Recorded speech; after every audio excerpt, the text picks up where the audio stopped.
আসসালামু আলাইকুম। দুপুরের শীর্ষ সংবাদে স্বাগত জানাচ্ছি আমি সুমনা সুমা। উত্তরায় আবাসিক ভবনে অগ্নিকাণ্ডে নিহত বেড়ে ৬। বেগম খালেদা জিয়ার স্মরণে সংসদের দক্ষিণ প্লাজায় নাগরিক শোকসভা আজ শুক্রবার। প্রধান উপদেষ্টার সঙ্গে প্রায় ২ ঘন্টার সাক্ষাৎ তারেক রহমানের। পবিত্র শবে মিরাজ আজ শুক্রবার। কুরআনের আলো পৃথিবীতে ছড়িয়ে দিন, সাইফুল হক।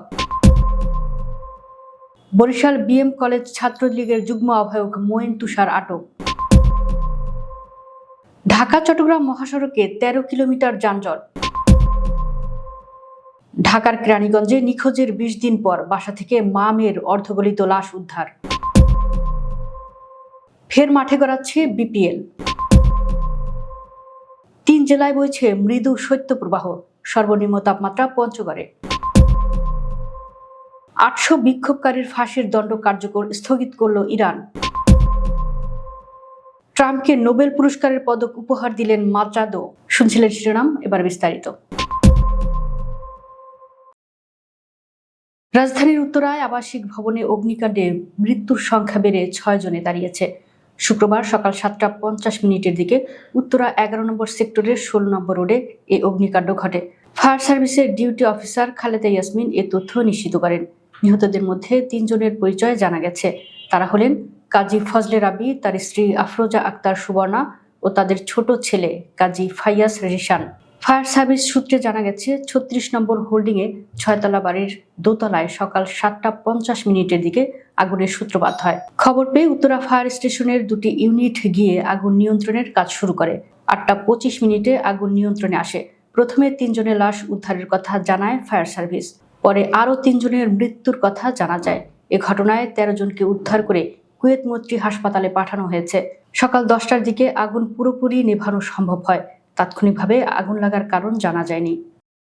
সাবেক প্রধানমন্ত্রী বেগম খালেদা জিয়ার স্মরণে নাগরিক সমাজ আয়োজিত শোকসভা আজ শুক্রবার।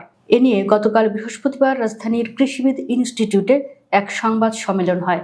এতে জানানো হয়, শুক্রবার বেলা ২:৩০টায় জাতীয় সংসদ ভবনের দক্ষিণ প্লাজায় এই শোকসভা হবে। আয়োজকদের ভাষ্য, এটি কোনো রাজনৈতিক কর্মসূচি নয়, বরং দেশনেত্রীর প্রতি জাতীয় পর্যায়ে মর্যাদাপূর্ণ শ্রদ্ধা নিবেদনের মানবিক উদ্যোগ। সংবাদ সম্মেলনে সভার সার্বিক প্রস্তুতি ও নিয়মাবলী তুলে ধরেন অর্থনীতিবিদ এবং রাজনৈতিক বিশ্লেষক অধ্যাপক মাহবুব উল্লাহ। তিনি বলেন, ৩০ ডিসেম্বর বেগম খালেদা জিয়ার মৃত্যুর পর বিপুল সংখ্যক মানুষ তার প্রতি শোক ও শ্রদ্ধা প্রকাশ করেছেন। সেজন্য নাগরিক সমাজের পক্ষ থেকে এ আয়োজন। এটি একটি পবিত্র অনুষ্ঠান। গাম্ভীর্য রক্ষা করা অত্যন্ত জরুরি। অন্তর্বর্তী সরকারের প্রধান উপদেষ্টা ডক্টর মোহাম্মদ ইউনূসের সঙ্গে প্রায় ২ ঘন্টার সাক্ষাৎ শেষে গুলশানের উদ্দেশ্যে বেরিয়ে গেলেন বিএনপি চেয়ারম্যান তারেক রহমান। বৃহস্পতিবার রাত ৯টা ১১ প্রধান উপদেষ্টা সরকারি বাসভবন যমুনা ত্যাগ করেন তারেক রহমান ও তার পরিবারের সদস্যরা। এর আগে সন্ধ্যা ৬টা ৪২ গুলশানে বিএনপির চেয়ারম্যানের কার্যালয় থেকে বের হয়ে বাসভবনে যান তিনি। বাসভবনে ৬টা ৪৭ প্রবেশ করে ৬টা ৫২ সেখান থেকে বেরিয়ে সবার আগে বাংলাদেশ বাসে করে যমুনার উদ্দেশ্যে রওনা হন তারেক রহমান। বিএনপি চেয়ারম্যান হিসেবে প্রথমবারের মতো তারেক রহমান অন্তর্বর্তী সরকারের প্রধান উপদেষ্টার সঙ্গে সাক্ষাৎ করলেন। তারেক রহমানের সঙ্গে তার সহধর্মিণী ডাক্তার জুবাইদা রহমান এবং মেয়ে ব্যারিস্টার জাইমা রহমান উপস্থিত ছিলেন। পবিত্র লাইলাতুল মিরাজ বা শবে মিরাজ ইসলাম ধর্মের অন্যতম তাৎপর্যপূর্ণ এই রাতটি ইবাদত বন্দিগিরির মধ্য দিয়ে পালন করবেন দেশের ধর্মপ্রাণ মুসলমানরা।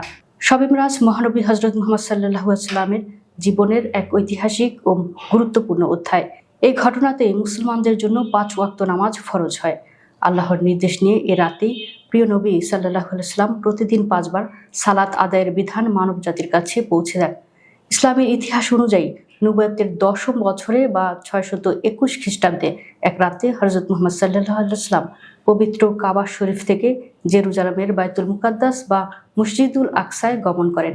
সেখানে তিনি নবীদের জামাতে ইমামতি করেন। কুরআনে বর্ণিত এই ঘটনাকে বলা হয় ইসরা। এরপর তিনি বুরাক নামক বিশেষ বাহনে আরোহণ করে ঊর্ধ্বাকাশে গমন করেন, যা মেরাজ নামে পরিচিত। এই সফরে তার সঙ্গে ছিলেন ফেরেশতা হযরত জিবরাইল আলাইহিস সালাম।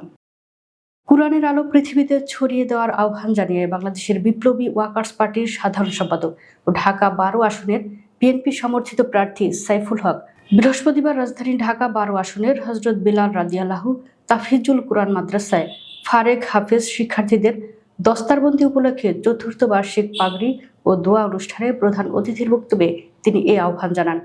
অনুষ্ঠানে মোট ১৩ জন হাফেজকে দস্তারবন্দি করা হয় এবং সম্মাননা স্বরূপ পাগড়ি পরিয়ে দেওয়া হয়। এ সময় সাইফুল হক কয়েকজন হাফেজ শিক্ষার্থীকে নিজ হাতে পাগড়ি পরিয়ে দেন। সাইফুল হক বলেন, এমন একটি মহান ও দ্বীনি মাহফিলে উপস্থিত হতে পেরে আল্লাহর দরবারে শুকরিয়া আদায় করছি। ইসলাম শান্তির ধর্ম। ইসলামের সব শ্রেণীর মানুষের অধিকার ও নিরাপত্তা নিশ্চিত করা হয়েছে। আর যারা পাগড়ি পরিধান করেছে তারা কুরআনের হেফাজত করবে এবং এর আলো শুধু বাংলাদেশে নয়, সারা পৃথিবীতে ছড়িয়ে দেবে। বরিশাল বিএম কলেজ ছাত্রলীগের যুগ্ম আহ্বায়ক মঈন তুষার আটক।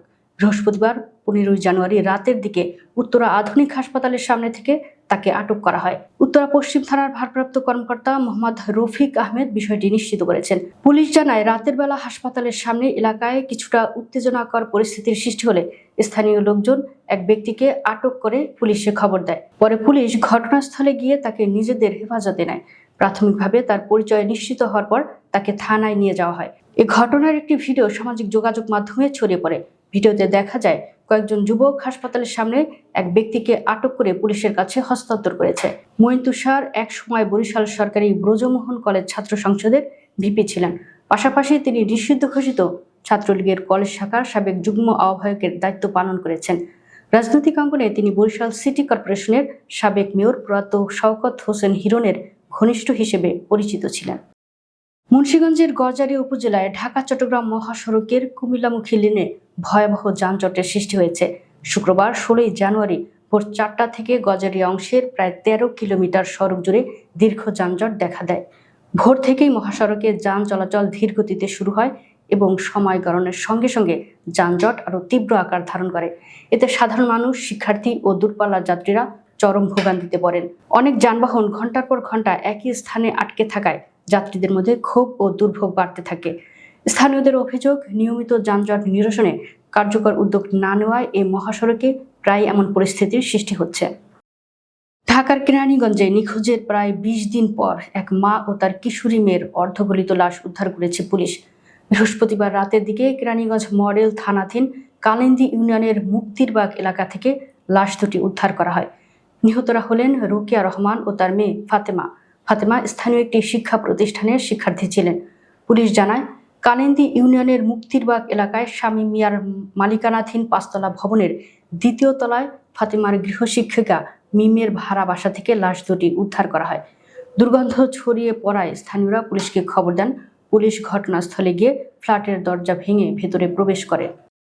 স্থগিত হওয়ার আশঙ্কা কাটিয়ে অবশেষে আবার মাঠে ফিরছে বাংলাদেশ প্রিমিয়ার লিগ। ক্রিকেটারদের বয়কট ও বিসিবির ভেতরের বিতর্কের পর সমঝোতার মাধ্যমে আজ শুক্রবার থেকেই টুর্নামেন্টের খেলা শুরু হচ্ছে।